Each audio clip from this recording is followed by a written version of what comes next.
pelaku penentu di padang mahsyar, saudara hadirin. Inilah juga gunanya anak-anak kita tersebut kita suruh sholat. Supaya apa? Sampai doanya kalau kita nanti sudah mati tiada. Jangan bangga Bapak Ibu kalau punya anak banyak. Nanti kan mati aku Ustaz, kan didoakan anak, didoakan. Anak sendiri pun belum tentu sampai doanya. Kecuali anak yang soleh.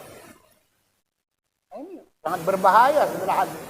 Bukan mesti ustaz, anak yang soleh itu tidak. Apapun profesinya, kerjaannya, yang penting sholat, jadi anak yang soleh, saudara hadirin. Karena digambarkan Allah dalam Al-Quran itu, surat Maryam itu kan. Fakhalafa min ba'dim khalfun ada'us salat wattaba'us syahwat fasawfa yalqawna ghayya, kata Allah. Maka akan datang nanti generasi penerus yang sangat buruk, kata Allah. Nah, ini yang perlu kita pikirkan Bapak Ibu. Yang menyia-nyiakan sholat, memperturutkan hawa nafsunya. Fasawfa yalqawna ghayya, maka mereka menemui kesesatan, saudara adik. Banyak anak awak tapi sesat semua. Jadi gunanya sholat itu tersebut, sudah mati pun awak, istilahnya supaya nyambung sinyalnya. Itu sebenarnya tujuannya.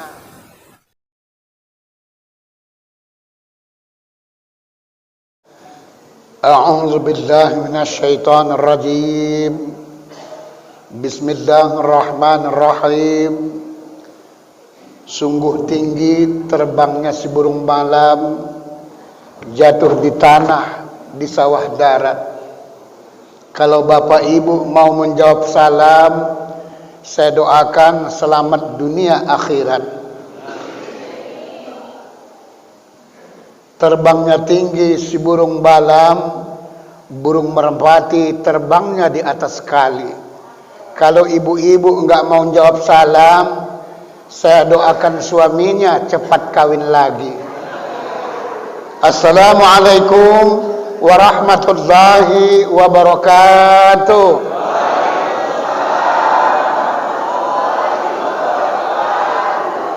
Alhamdulillah rabbil alamin.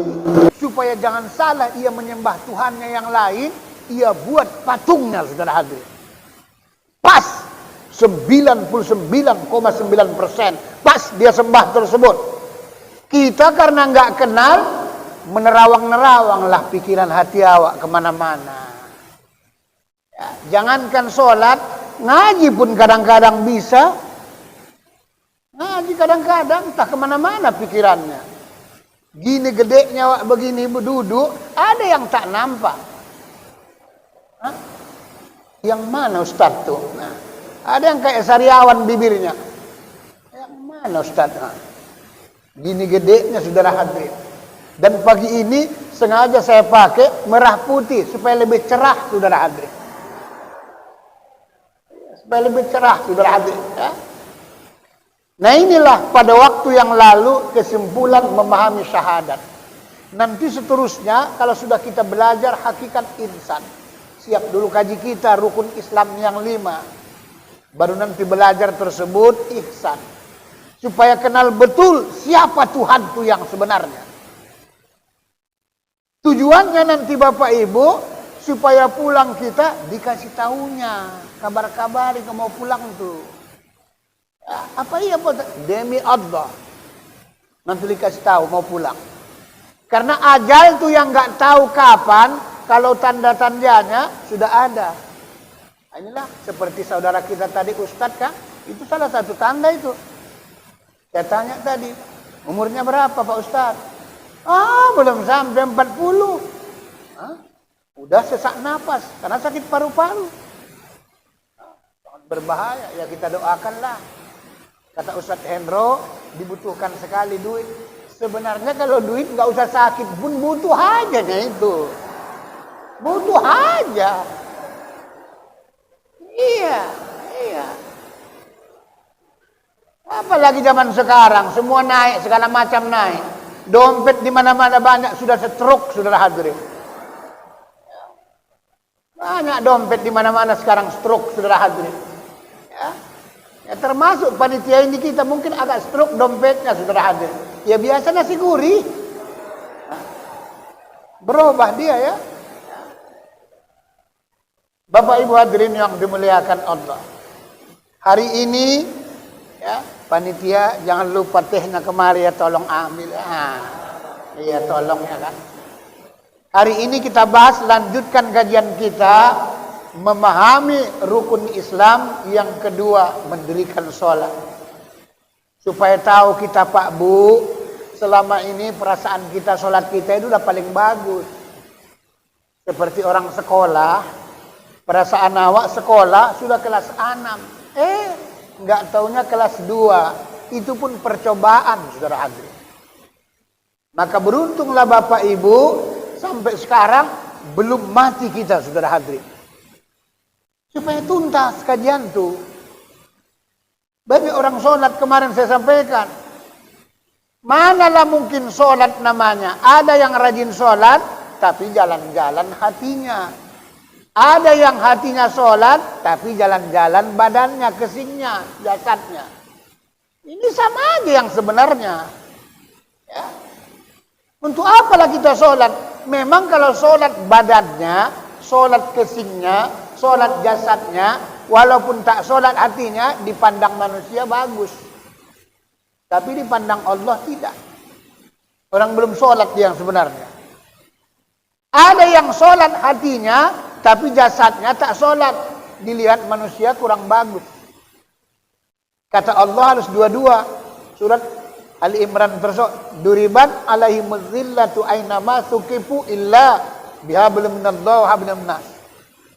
Dimanapun manusia itu berada, dihinakan kehidupannya, kecuali yang mampu mengadakan kontak yang baik kepada Allah, hubungannya bagus dengan Tuhan. Kontak yang baik, hubungan dengan manusia. Berarti dua-dua dia supaya bagus. Bagus kepada Allah, bagus kepada manusia. Banyak orang soleh, tapi secara pribadi. Tapi secara sosial belum tentu. Nah ini hari ini, walaupun belum sampai nanti kajinya ke sana, sekedar intermiso Bapak Ibu. Bapak Ibu yang sudah berangkat haji, yang sudah berangkat umroh, nggak usah bolak-balik ke sana, kurang bagus, saudara hadirin. Ya.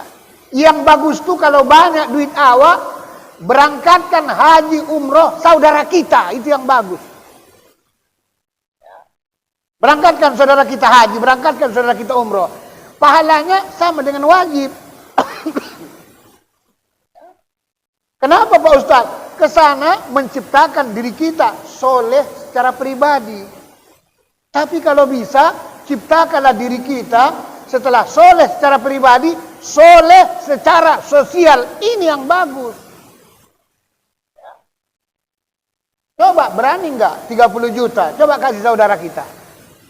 Sayang kali Pak Ustadz. Karena pemahaman agama itu masih ketek, saudara hadirin.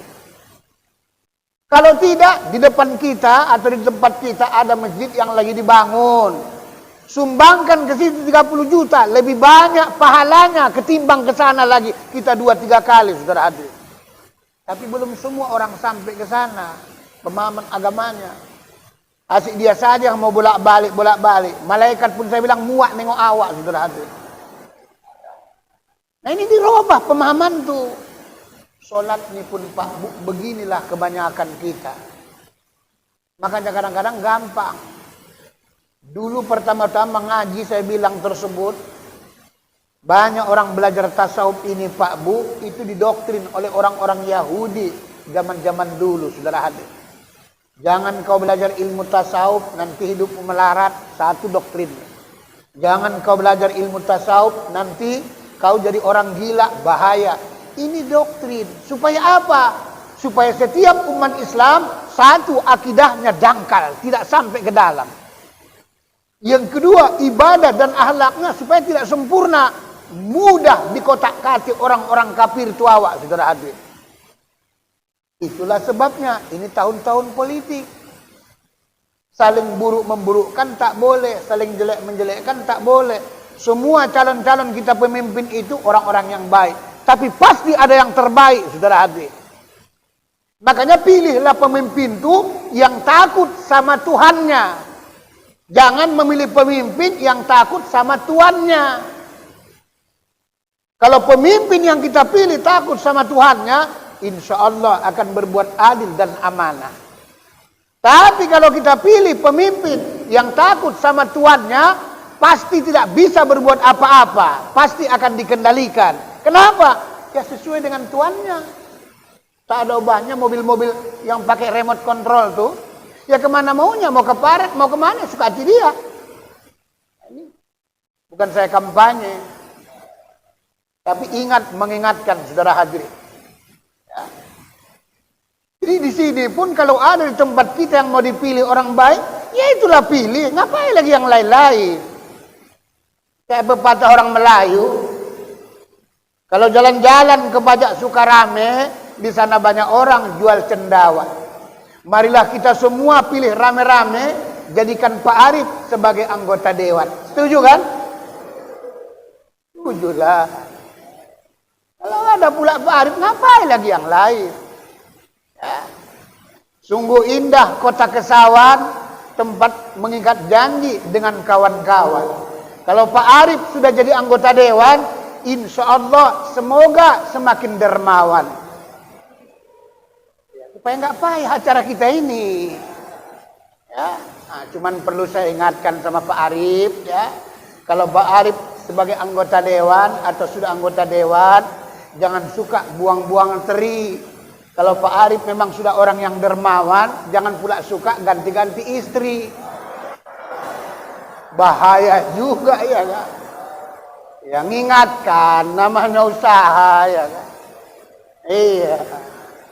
Pemain.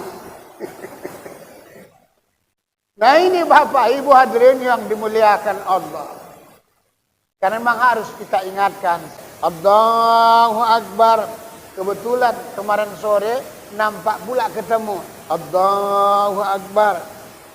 Di mana kawannya sekarang tinggalnya ini? Kalau yang si Polan ini, yang si Polan di mana pula? Kebetulan 7 pula mantannya kan. Jadi kalau kita pikir-pikir, banyak kita masih munafik. Orang sholat kok nggak ingat Allah, ingat kok yang lain-lain. Kok bisa begitu Pak Ustadz? Nah, inilah maka saya kadang-kadang itu tegas Pak Bu. Kalau Ustadz kadang-kadang ceramah, bukan maksudnya kita merasa lebih hebat, lebih pandai, enggak. Enggak boleh sholat itu diingat bacaannya, tak boleh, salah, betul sudah bilang.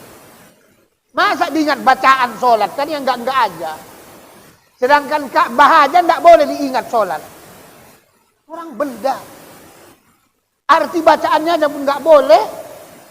Yang diingat itu yang punya bacaan itu, yang punya Ka'bah itu yang diingat. Tapi kenyataannya inilah yang terjadi Pak Bu. Nah, ini yang terjadi. Makanya malaikat Raqib dan Atid saya bilang kadang-kadang saya tanya menanya dia. Apa kau catat dia sholat? Kata yang kiri, kalau dia sholat enggak aku catat lagi. Kenapa? Pasti sama dengan kemarin. Ya. Makanya aku fotokopi aja untuk 1 bulan. Kata yang sebelah kiri, saudara. Orang sama pula semuanya kan. Melayang-layang. Nah, ini baru batinnya. Ya. Zohirnya aja masih banyak orang sholat tuh Pak. Kan rukun itu nanti 13. Kita kupas tuntas nanti. 13 rukun. Rukun fi'li, rukun qoli, rukun qalbi. Kita gerak-geraknya aja kadang-kadang masih banyak orang bersalahan. Nggak tahu dia di waktu sholat tuh yang mana wajib, yang mana sunat, yang mana makruh. Kita harus tahu yang mana yang wajib, yang mana yang makruh, yang mana yang sunat dalam sholat tuh. Harus memang paham. Itu rukun fi'linya, rukun gerak-geraknya saudara adik. Sholat harus dari ujung kaki sampai ujung rambut. Memang begitu. Tidak boleh sholat tuh. Siapa tahu kita sholat di masjid. Lagi-lagi enak sholat, ada orang terlambat. Mata kita ke depan, pintunya samping. Supaya terlambat. Mengucapkan salamnya. Assalamualaikum. Waalaikumsalam. Tidak boleh. Sambil nengok kawan yang masuk. Tidak boleh. Harus betul-betul. Makanya yang dilihat itu nanti sholat, bukan sajadahnya, itu orang-orang fikih. Ya. Wajah kita dihadapkan ke sajadah, tapi hatinya bukan nengok sajadah. Kalau nengok sajadah nanti pasti rusak sholatnya. Kenapa Ustaz? Nanti satu ketika waktu kita sholat, nanti sajadah kita udah koyak-koyak, udah buruk. Sebelahnya masih baru. Nanti setan tuh ngomong, tengok sajadah kau. Kok kau pilih pula di situ? Nah setan tuh nanti begitu. Begitu juga kalau kita sholat Pak Bu, ditengok mukena orang. Ditengok baju orang dari belakang, itu nanti setan tuh ngomong, itulah mukena model baru itu. Apa iya? Iya, sutra loh. Bu-ibu tahu itu sutra. Di mana dibelinya? Kabarnya di Bukit Tinggi. Ah, nggak mungkin. Kemarin kamu udah ke Bukit Tinggi, kok nggak ada? Ah? Bukan sama. Kita pun bapak-bapak ini tak boleh baju coret-coret. Kalau apalagi jadi imam. Kenapa? Takut dibaca orang dari belakang. Siapa tahu pakai kaos oblong awak. Tulisannya di belakang kamput. Allahu Akbar. Iya. Kamput masuk masjid. Ha. Siapa tahu pemain kawan tuh kan. Nah inilah fungsi manfaat guna sholat tuh. Aqimis sholat. Inna sholata lidzikri. Dirikanlah sholat, sesungguhnya sholat itu untuk mengingatku kata Allah. Tapi nyatanya kita banyak belum mengingat Allah. Masih ingat-ingat yang lain, saudara adik. Harus betul ini, ya, dibenahi supaya betul-betul nanti enak sholat tuh. Siapa bilang nggak ada khusyuk itu? Ada. Orang ada ayatnya kok. Cuman khusyuk 100% tak ada. Ya minimal 95% pun jadilah. Pokoknya 90% ke atas jadilah. Kita sholat, bolehnya melalak jalan-jalan hatinya Pak Bu sholat itu boleh. Tapi jangan lewat 500 meter radiusnya saudara hadirin. Sholat kita di sini paling jauh pajak Rabu. Kalau ke timur, Allahu Akbar. Loh, udah sampai pajak Rabu. Balik lagi balik. Balik awak ke pajak Selasa, jangan sampai Rabu, saudara hadirin. Rap dia ke sana sampai Diski. Harus balik dia, karena kebanyakan orang Bapak Ibu ini kenyataan. Rap sampai Diski, terus ke Binjai. Sampai Binjai, terus Tanjung Pura, terus tak ada yang tak tahu pulang, saudara hadirin. Ada yang melapor sama saya. Iya Pak Ustaz, saya pun kadang-kadang muak kali saya nengok setannya. Kenapa rupanya? Awak sering kali sholat, asal sudah sholat, mau diajak aja pulang kampung aja katanya. Kampung awak jauh di Sipiongot sana, masuk ke dalam lagi. Ini jahatnya setan itu, saudara hadir. Berarti kita sholat belum mengingat Allah yang sebenarnya. Belum mengingat Allah. Berarti harus diperbaiki. Nah, ini fungsi manfaat guna sholat yang kedua, saudara hadir. Justru itulah kata Rasulullah, "Shallu kama ra'aitumuni usolli." Sholatlah kamu sebagaimana engkau lihat aku sholat. Tak pernah awak nengok Nabi sholat. Artinya kita pelajarilah melalui ulama. Bagaimana zohirnya sholat itu, bagaimana batinnya, memang harus. Karena memang yang sholat itu memang dua. Satu zohir, itulah namanya casingnya, jasadnya, atau juga luarnya. Satu lagi nanti batinnya, itulah ruhnya, diri yang sebenar diri. Diri kita ini nanti empat. Diri sendiri, diri terdiri, diri tajalli, diri terperi. Pasti setiap orang, saudara hadirin. Problemnya, belum tahu kita siapa yang sholat. Nah itu masalahnya. Itu masalahnya. Maka jalan-jalan aja dia tersebut. Nah, nanti dihisap. Kalau nanti kita pulang dihisap Bapak Ibu, orang yang suka jalan-jalan hatinya ini, inilah neraka yang kedua. Neraka sa'ir namanya. Di bawah neraka jahannam. Ada yang neraka paling nomor 3 ke bawah. Itu neraka syakor kata Allah. Nah, ini khusus orang yang mengaku Islam, orang Muslim tapi tak sholat. Ini tempatnya neraka yang ketiga.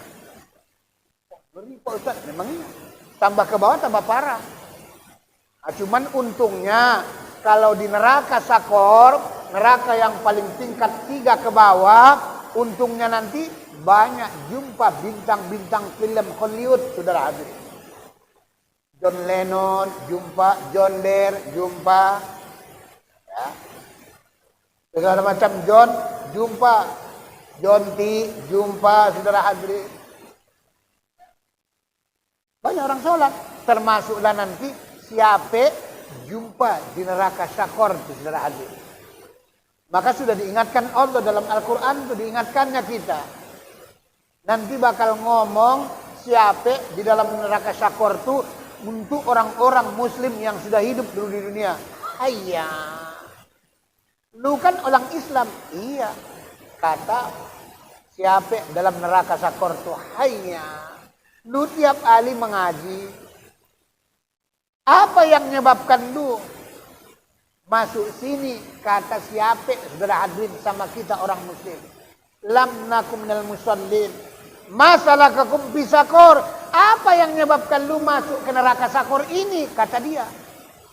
Ayah, kita jawab. Nahnu lam nakum minal musallin.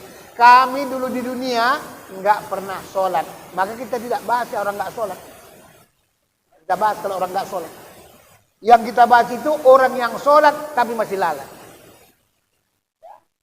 Inilah tugas, fungsi, guna, manfaat yang kedua sholat. Bapak Ibu hadirin yang dimuliakan Allah. Panas sekali cuaca udah ya. 5 menit lagi lah. Ya. Kita kasih tanya jawab, saudara hadirin. Ya. Tadi kan mau nengok orang sakit lagi. Jangan sampai lama kali kita. Saya pun siang ini nanti ngisi pula di Tembung. TV Sewan ke TV apanya mana. Ya, Maulid Nabi, saudara hadirin. Maklum lah, bulan ini kan bulan biasa lah. Bulan musisi, mutar sana, mutar sini.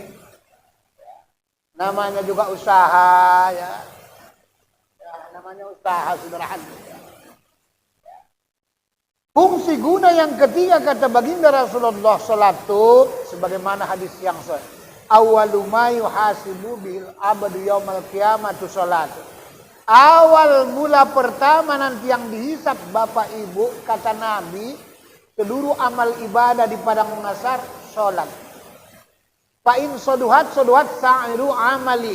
Kalau sudah bagus, beres, baik salatnya, seluruh amal kita yang lain ini, kata Allah, WKS, wes kerai soai, kera manis. Enak juga bosat, memang enak. Datang awak ngaji terlambat sedikit, udahlah. Datang awak ngaji agak ngantuk, udahlah. Makanya kalau ngaji kemana-mana, bawa 4 prinsip. Apa itu Pak Ustadz? 4D. Bawa kemana-mana kalau ngaji. Insya Allah cerah cuaca itu, saudara hadirin, dibuat cerah hati. 4D itu maksudnya datang, duduk, diam, dengarkan. Itu dia, saudara hadirin.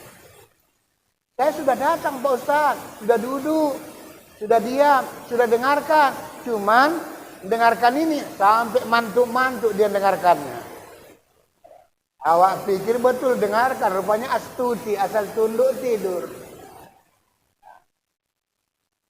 Wa in pasadat sa'iru amali. Kalau tak beres, tak bagus sholatnya Bapak Ibu, seluruh amal yang lain nanti diperiksa ulang. Jadi ini perumpamaannya kayak orang ketangkap KPK korupsi, ketangkap 1 orang korupsi. Gara-gara ketangkap KPK korupsi, itu Pak Bu, seluruh yang lain merembet dibuat, saudara hadirin. Ini perumpamaan sholat itu. Seluruh tersebut amal ibadah kita nanti diperiksa ulang, saudara hadirin. Sedekah kita itu pun diperiksa ulang. Coba tengok sedekahnya. Ikhlas apa enggak lihat? Dalam catatan ikhlas, tapi dalam CCTV enggak ikhlas. Memang ngasih dia, tapi bibirnya lancip. Ya udah ambillah, ambil. Nah, biasanya ibu-ibu sama suaminya yang hobi merokok. Suami udah pensiun atau labu, ada uang masuk, apalagi gaji. Mulut mau merokok saja, minta sama istri, ma, ada apa? Belikan rokok, kenapa? Rokok aja pun, udah mau mati pun sibuk merokok aja. Memang dikasih juga, dibelikan juga. Namanya pula istri sayang juga sama suami. Nih, nah rokoknya nah. Dikasihkan juga. Atau tuh saking takutnya diterima juga. Merokoknya terbalik saudara hati. Terbalik dia. Orang nyimah ngambilnya pun alah. Makanya tahu diuntung juga bapak-bapak yang merokok tahu diuntung. Gak usah banyak kali, apalagi minta-minta sama istri. Kerat pula keadaan, sudahlah. Tahu diuntung awak. Biasa 3 bungkus, kurangi 1 bungkus. Biasa sebungkus, kurangi setengah bungkus. Di belakang rumah saya begitu. Dibentak-bentak istrinya tersebut, akhirnya 1 batang untuk 1 hari. 1/3 matikan. Kau tengok, kenapa dimatikan Pak? Ini payah untuk menghemat. Oh, dalam hati saya. Nanti siang makan lagi, setengah lagi, matikan lagi. Bagus juga ini kepikirnya kan. Nah, bapak-bapak ini pun kadang-kadang bandel-bandel juga kadang-kadang ya kan. Makanya kadang-kadang cepat mati atau itu sudah ada. Dapat istri yang galak, cepat mati. Cuman bukan mati pindah, ya mati di tempat kawan tuh. Gak bisa apa-apa. Makan dijatah, rokok dijatah. Makan mana pernah dikasih yang enak-enak? Mana pernah? Ma, ada apa? Sekali-sekali belikan sop kolam kambing, kenapa? Di mana? Kata Ustaz di Jalan Tapanuli. Udah tua pun masih mau minum makan sop aja. Nanti darah tinggi, bahaya. Ya, diam kawan tuh. Belikan kepiting, kenapa sekali-sekali? Supaya bagus menjepit. Kolesterol. Diam kawan itu. Ya, begitulah kadang-kadang.